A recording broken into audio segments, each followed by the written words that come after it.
It was the day before the festival, and the whole town was busy getting ready. I had more work than I knew what to do with. When Joseph called with another job, I was craving the cool quiet of his and Izzy's seafront house. I'd barely reached their front door when I heard someone calling me. Psst, Maria, I need your help. Quickly, it's top secret.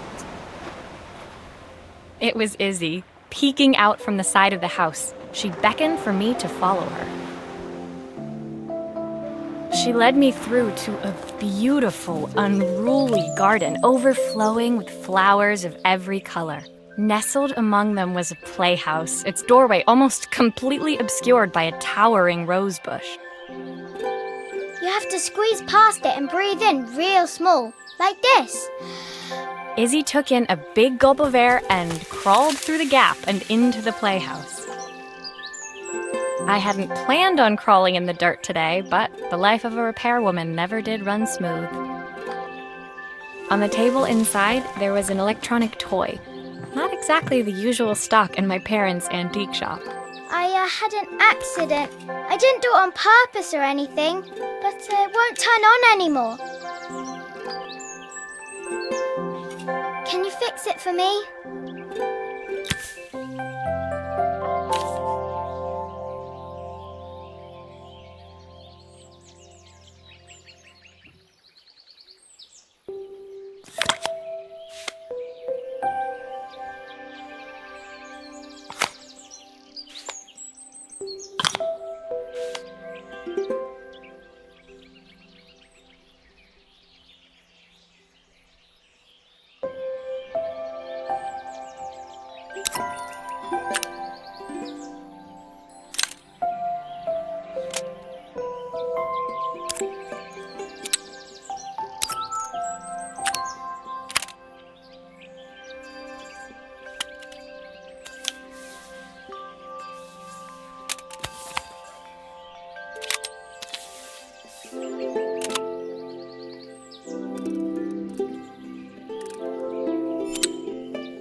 Do grown-ups play games as well?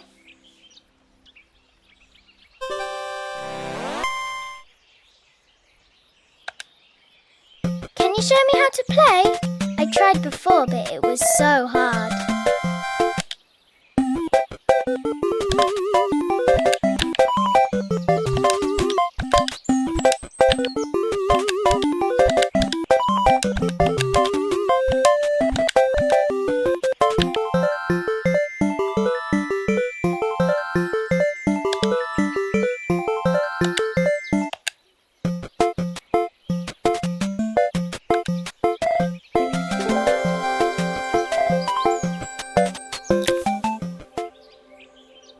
her toy fixed, I watched Izzy retreat into its screen, taking refuge in a 3-inch world of her own.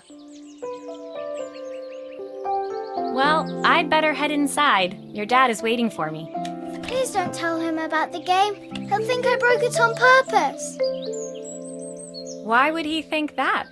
Because, well, I kind of dropped it really hard. Izzy looked down, scuffing her shoes on the worn floor of the playhouse.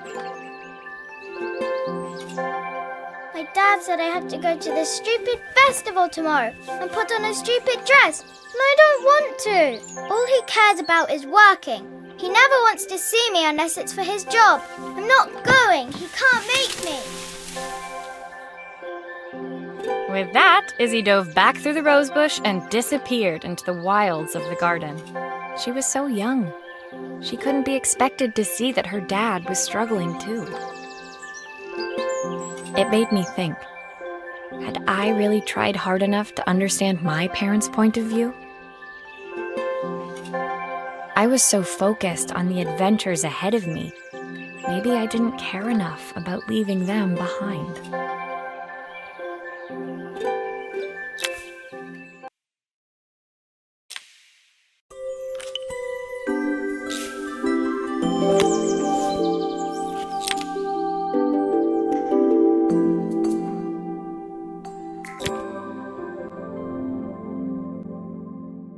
Leaving Izzy hiding in the garden, I walked around to the front of the house and rang the doorbell. It was only then I noticed my favorite overalls covered in grass stains. I scrubbed desperately, but it was too late. Maria, what are you doing? What happened to your clothes? I was, repairing a lawnmower. How unusual. Well, do come in. The job I've got for you is a little more delicate. Totally embarrassed, I walked into an orderly room filled with papers and ledgers. So this was his office. You must be so busy getting ready for the festival. Are you looking forward to it? Of course. It's traditional for the mayor to judge food from every cafe and restaurant in town. I'll be declaring the best chef in Bellariva by this time tomorrow. Speaking of which... He unclipped the watch from his wrist and very carefully handed it to me. I'll have a tight schedule to follow, but my watch stopped working a while ago. Could you see if you can make it tick again?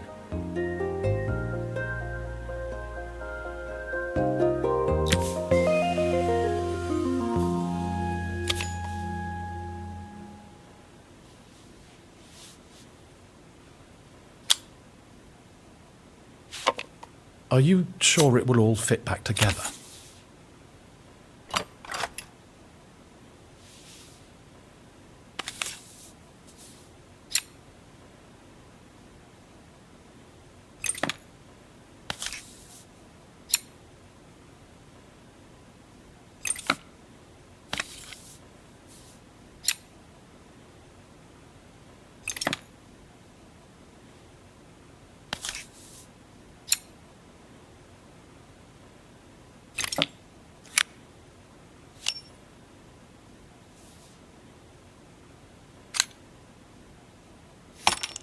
Ah, the main plate has completely cracked. I'll need to replace it. The cogs look good, though. If I'm careful, I can reuse those.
I've not gone a day without this watch since my wife gave it to me.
As I handed the watch back to Joseph, my fingers traced over the engraving on the back. I hoped fixing this was one small way I could help him move forward. I can't believe it's working, Maria. Thank you. My wife was a brilliant woman. Feeling this ticking on my wrist, it makes me feel like she's still here. Watches measure minutes and hours like they're infinite. I didn't know we had so little time. Even with Isabel, I barely see her. And when I do, she acts like she hates me. Just then, the phone rang. Even when he was at home, his work was never done. Sorry, Maria. I have to take this. I'll see you at the festival tomorrow. As I left, I turned and saw him pacing the floor of his office, his watch glinting in the afternoon sun. I hoped its quiet ticking would at least bring him some peace during the busy days to come.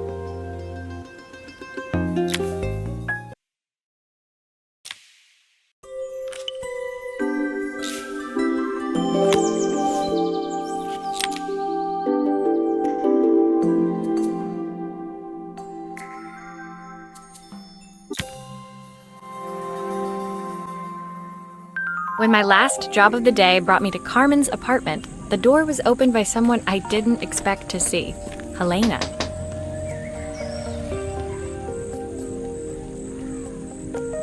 Sorry for inflicting this mess on you. Carmen's never seen a knick-knack she doesn't want to buy, apparently. Carmen's apartment was a little chaotic, but totally charming.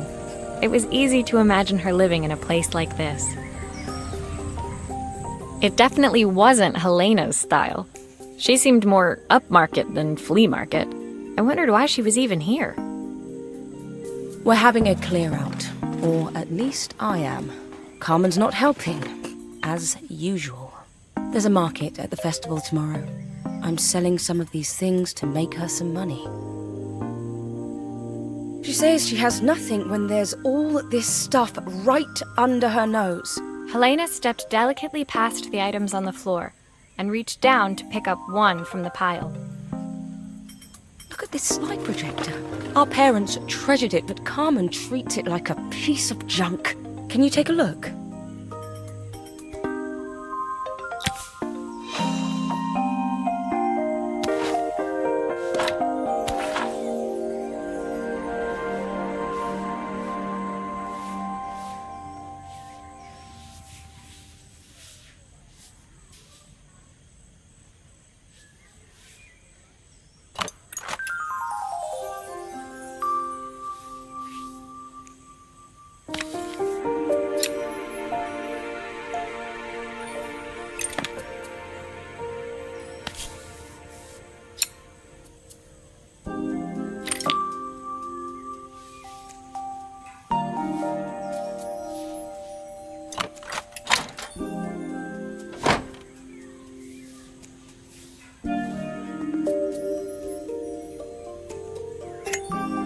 Light bulb is completely smashed. Okay, I'll need to redirect the light to the lens at the top for the projector to work.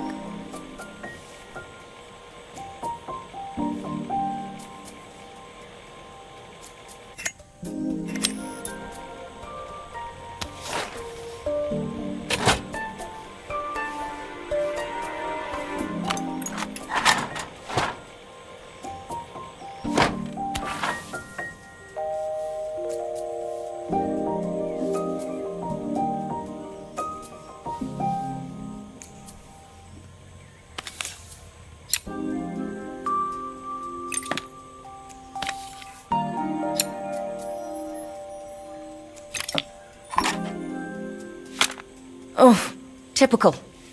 Carmen's even managed to get a slide stuck in here.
I was so excited when I moved to the city.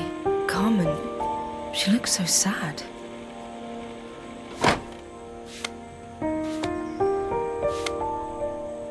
Here's the clicker you'll need to attach. God knows how Carmen broke that as well. Still a few parts missing.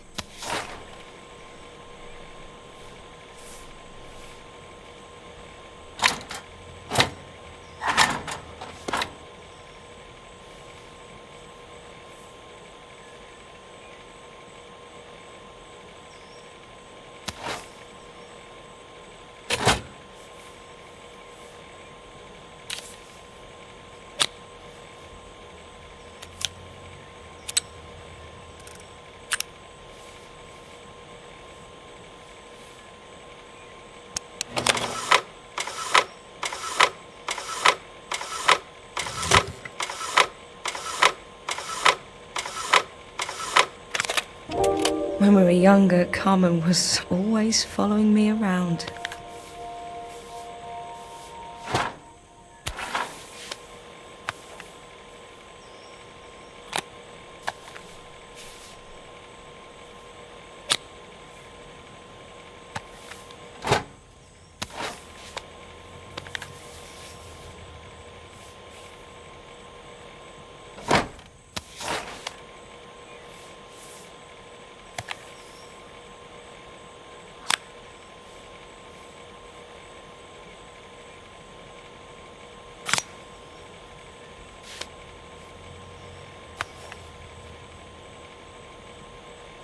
Looks like something is still missing.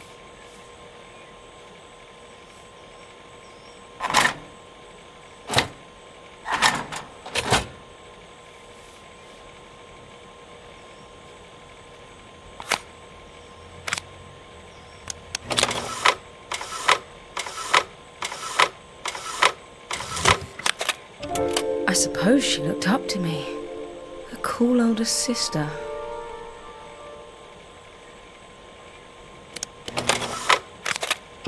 She used to ask me when I was coming home, but I was always too busy. There's still a part I need to attach. Where does it go?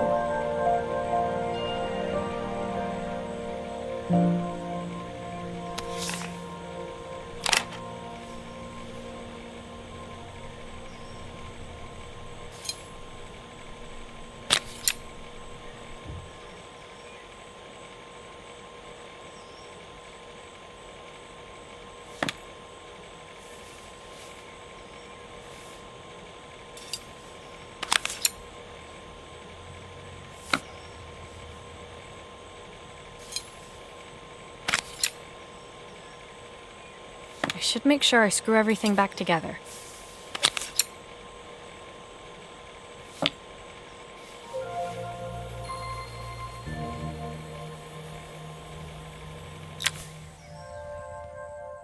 Helena was transfixed, staring at the two young sisters the projector had brought glaringly into focus.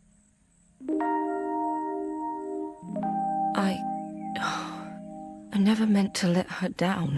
But you haven't, have you? You came all this way just to help with the cafe, plus the money. That's the problem. There is no money. I lost my job a few months ago. My savings are almost gone. I have nothing. Carmen thinks I'll throw my checkbook at her bad decisions and make them okay. But I can't. Not this time. You know, the funny thing is, I came here wanting to tell her the truth. But she's so infuriating. How can I ask her for help when all she cares about is herself? Helena fell silent, shrinking under the gaze of her younger self, projected onto the wall. We drifted so far apart when I moved away. It felt like the only thing keeping us together was my bank balance. I know I have to tell her the truth. It isn't fair. But I already lost everything else. What if I lose her too?